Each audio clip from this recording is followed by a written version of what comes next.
پاکستان اور پاکستان سے باہر بسنے والے تمام دوست احباب کو، چھوٹے بڑوں کو السلام علیکم۔ پاکستان میں تو حکومت سازی، نئے ارکان اسمبلی کی حلف برداری یہ سلسلہ جاری ہے، کچھ سسپنس بھی ابھی باقی ہے۔ آج ہم نے سوچا کہ پاکستان کے پڑوس یعنی افغانستان کا کچھ ذکر ہو جائے۔ کیا افغانستان کے حالات ایک بار پھر بگڑ رہے ہیں؟ کیا افغانستان کی صورتحال پاکستان کے لیے مزید خطروں کا پیغام لے کے آ رہی ہے؟ کچھ ایسے واقعات وہاں پہ حالیہ دنوں میں ہوئے ہیں کہ جس کے باعث پاکستان میں تشویش لازمی ہونی چاہیے، اور اس کے سدباب کے لیے ہمارے جتنے جو بھی اہل اقتدار ہیں، جو مقتدر قوتیں ہیں، انہیں ضرور پیش بندی کرنی چاہیے۔ ہمیں یقین ہے پیش بندی کر رہے ہوں گے۔ اب ابتدا کرتے ہیں کہ غزنی میں 22 فروری کو 2 افغانوں کو قتل کے جرم میں گولی مار کر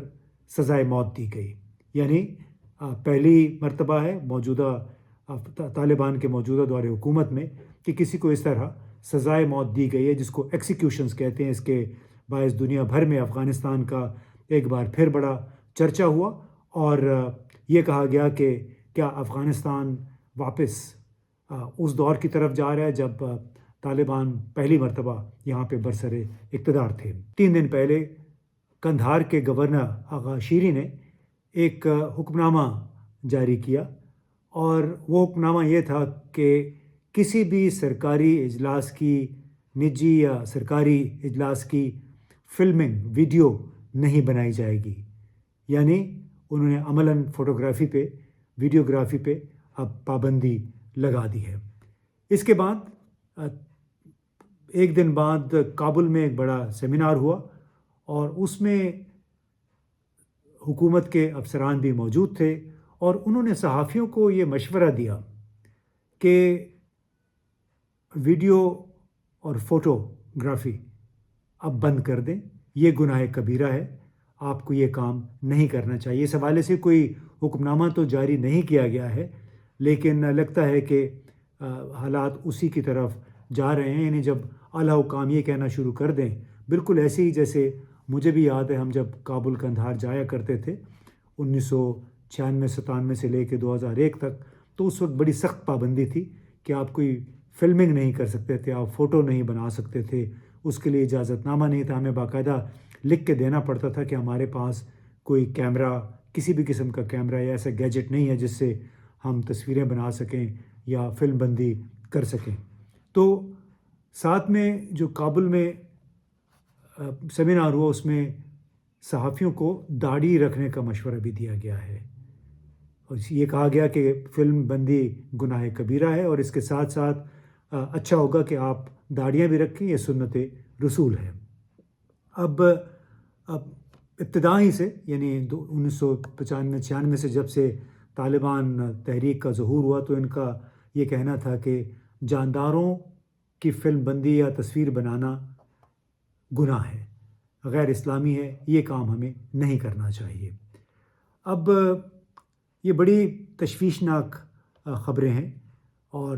اس کے ساتھ ساتھ اگر آپ دیکھیں کہ 18-19 تاریخ کو دوحہ میں، قطر کے دارالحکومت دوحہ میں افغانستان کے جو خصوصی نمائندے ہیں مختلف ملکوں کے، ان کی ایک کانفرنس بھی ہوئی۔ اس کانفرنس میں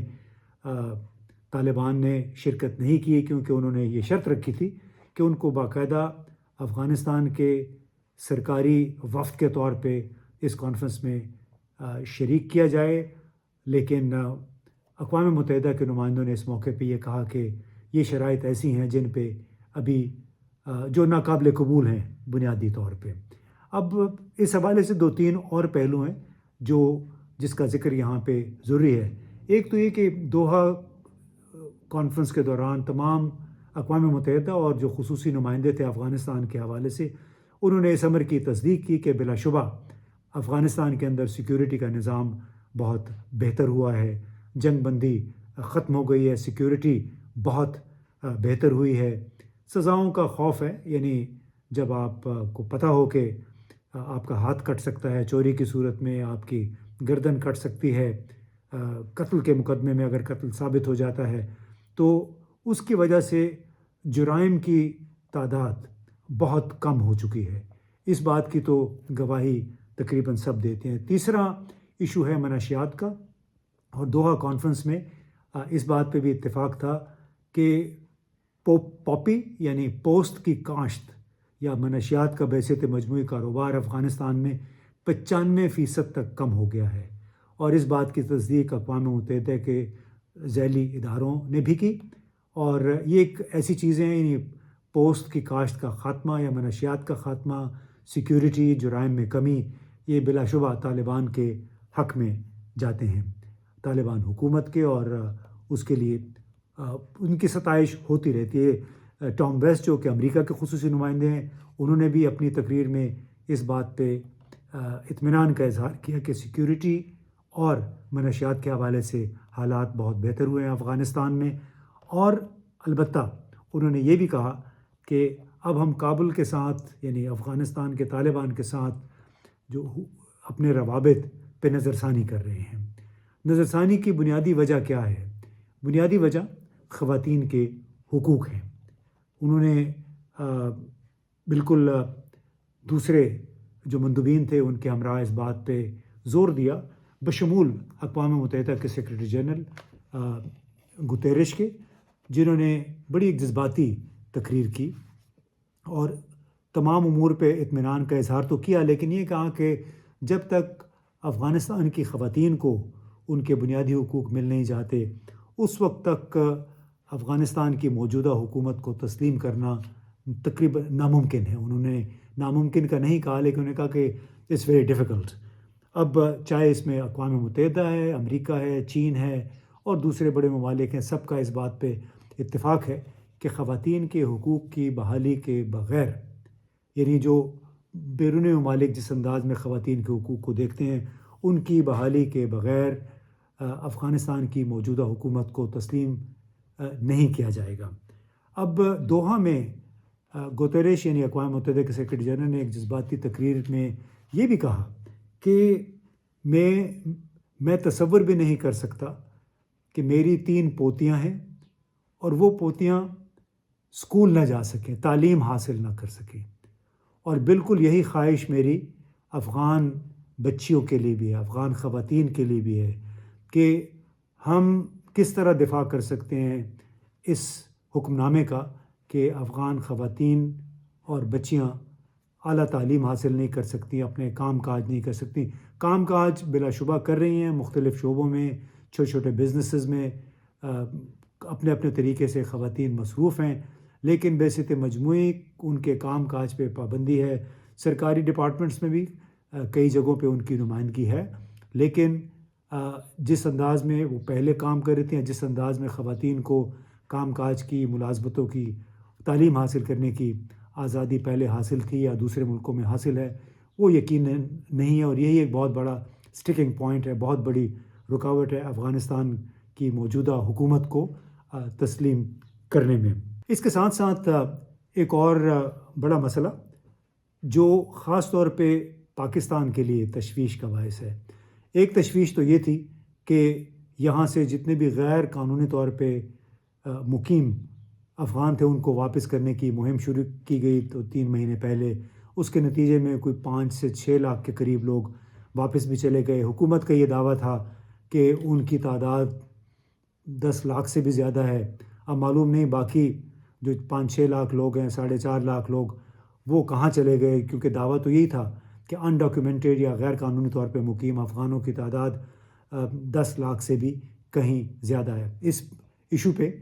بہت زیادہ تلخی پیدا ہوئی، اور اسی کی وجہ سے دونوں حکومتوں کے درمیان تعلقات ابھی بھی سرد مہری کا شکار ہیں۔ بلکہ یہ آپ ویڈیو دیکھ سکتے ہیں، یہ شیر عباس تنک زئی ہیں، ان کے ساتھ ساتھ اور بھی بہت سارے ان کے وزیر ہیں افغان طالبان کے، انہوں نے وقتاً فوقتاً بڑی اوفینسو قسم کی جارحانہ تقاریر کی پاکستان کے حوالے سے۔ ان کا یہ کہنا تھا کہ یہ ڈیورینڈ لائن ہے، یہ سرحد نہیں ہے، ایک فرضی لکیر ہے جو انگریزوں نے کھینچی تھی اور ہم اس کو نہیں مانتے ہیں۔ شیر عباس تنک زئی نے بلکہ اس تقریر میں یہاں تک کہا کہ جس طرح پاکستان 1971 میں ٹوٹ گیا تھا، مشرقی حصہ اس کا الگ ہو گیا تھا، بہت جلد پاکستان کے ساتھ یہی ہوگا، کیونکہ اٹک تک کا جو علاقہ ہے اس کو تمام افغان جو ہیں وہ افغانستان کا حصہ سمجھتے ہیں، اور وہ یہ کہتے ہیں کہ یہ فرضی لکیر کی وجہ سے ہمارے حصے پہ پہلے انگریزوں نے اور پھر اب پاکستان نے قبضہ کر رکھا ہے۔ اب یہ وہ ایشو ہے جس کو افغان وزیر، افغان حکام گزشتہ حکومتوں کے دوران بھی بار بار اچھالتے تھے، یہ کہہ کے کہ یہ سرحد نہیں ہے بلکہ ڈیورنڈ لائن ہے، حالانکہ بین الاقوامی طور پہ پاکستان کی یہ تسلیم شدہ سرحد ہے۔ اب اسی حوالے سے افغان طالبان کو بہت غصہ آیا اس وقت جب امریکی ترجمان میتھیو ملر سے کوئی سوال کیا گیا ایک بریفنگ کے دوران چند دن پہلے، تو انہوں نے بڑے واضح طور پہ کہا کہ ہم افغانستان اور پاکستان کی جو سرحدی سالمیت ہے اس پہ یقین رکھتے ہیں، اور ان کے درمیان جو بارڈر ہے اس کو بھی مانتے ہیں، یعنی وہ ٹیریٹوریل انٹیگریٹی کی انہوں نے بات کی، یہ کہہ کے انہوں نے ختم کیا کہ بلا شبہ یہ ایک مسلمہ بارڈر ہے، اقوام متحدہ سے لے کے باقی ساری دنیا میں اس کو مانا جاتا ہے۔ اس پہ پھر افغان لیڈر اور مشتعل ہوئے، ذبیح اللہ مجاہد جو ان کے ترجمان ہیں، انہوں نے یہ کہا کہ امریکہ کو اس معاملے سے دور رہنا چاہیے، اور یہ پاکستان اور افغانستان کے مابین ایک معاملہ ہے، ہم آپس میں اس کو طے کر سکتے ہیں، امریکہ کو اس حوالے سے اظہار خیال نہیں کرنا چاہیے۔ حالانکہ اس سے بہت پہلے سابق وزیر خارجہ ہلری کلنٹن نے بھی اپنے ایک بیان میں، ایک ٹیلی ویژن انٹرویو میں یہ کہا تھا کہ بالکل یہ پاکستان اور افغانستان کے درمیان بارڈر جو ہے یہ ایک مسلمہ ہے، اس کو ہم مکمل طور پہ تسلیم کرتے ہیں۔ تو اس حوالے سے جو وقتاً فوقتاً یہ مسائل پاکستان کے لیے اٹھتے رہتے ہیں، افغان نیشنلسٹ کی طرف سے، خاص جو پشتون نیشنلسٹ ہیں، کیونکہ وہ یہ سمجھتے ہیں کہ جو حصہ جس کو ہم خیبر پختونخوا کہتے ہیں یہ لوور آکیوپائڈ یعنی مقبوضہ افغانستان ہے، اور اس کو ہم نے آزاد کرانا ہے۔ جو عوامی نیشنل پارٹی کے جو بڑے لوگ تھے ان کا بھی یہی ایک خواب تھا کہ ہم نے اس پختونستان کو ایک کرنا ہے۔ اسی کی وجہ سے افغانستان کے دارالحکومت کابل کے بالکل وسط میں صدارتی محل اور ان کے جو قومی بینک ہے اس کے پاس بالکل ایک چوک بھی ہے، اس چوک کا نام بھی پختونستان اسکوائر ہے، اور وہ اسی وجہ سے رکھا گیا تھا کہ کبھی نہ کبھی گریٹر پختونستان کی منزل حاصل ہو کے رہے گی۔ تو یہ ایک ایشو ہے جو پاکستان کے لیے بار بار سر اٹھاتا رہتا ہے، ابھی تک اس کا حل نہیں تلاش کیا جا سکا۔ بین الاقوامی کمیونٹی خاص طور پہ جب تک نیٹو کی افواج رہیں افغانستان کے اندر، انہوں نے بھی عملی طور پہ اس مسئلے کو مستقل طور پہ حل کرنے پہ توجہ نہ دی، جس کی وجہ سے یہ وقتاً فوقتاً سر اٹھاتا رہتا ہے۔ لیکن دوسری طرف بہرحال افغانستان ایسے لگ رہا ہے کہ طالبان کے تحت ان شرائط زندگی کی طرف واپس لوٹ رہا ہے جو انہوں نے دیکھی تھیں 1996-97 سے لے کے 2001 تک، یعنی ایک بڑا سخت اسلامی شریعت پہ مبنی نظام جس میں کڑی اسلامی سزائیں بھی ہیں، خواتین کے حوالے سے بھی بہت سخت شرائط ہیں، ان کے کام کاج تعلیم کے حوالے سے۔ تو اب سوال یہ پیدا ہوتا ہے کہ کیا موجودہ حالات میں افغانستان کی حکومت کو تسلیم کیا جائے گا یا نہیں، یا پھر حالات یوں ہی چلتے رہیں گے، کیونکہ بہت بڑا مسئلہ ان کوئی تقریباً 24-25 ملین بلکہ 30 ملین افغانوں کا ہے، جن میں زیادہ تر جو اکثریت خواتین کی ہے، جو کہ اس وقت بے روزگاری کا شکار ہیں، جن کے کام کاج نہیں ہیں، ان کی اکثریت ان میں بیواؤں کی، یتیموں کی بہت بڑی تعداد شامل ہے، اور ان کے لیے اقوام متحدہ کے بینر تلے ہنگامی امداد کی بڑی اشد ضرورت ہے۔ اقوام متحدہ بار بار اپیلیں بھی کر رہی ہے، ان اپیلوں کا بھی بہت کوئی خاطر خواہ نتیجہ نہیں نکلا، لیکن بہرحال جو پائپ لائن میں امداد چل تو رہی ہے، اور اب خطرہ یہ بھی پیدا ہو گیا کہ اگر واقعتاً افغانستان کے طالبان نے اپنا سفر 1996-97 کی جو گورننس کا نظام تھا اس کی طرف شروع کر دیا، تو پھر کیا مغربی اقوام افغانستان کے لیے اس جو انسانی بنیادوں پہ جاری امداد ہے وہ جاری رکھ سکے گی یا نہیں، اور کیا اس سے پاکستان کے لیے مزید مسائل تو نہیں پیدا ہوں گے؟ بہت بہت شکریہ۔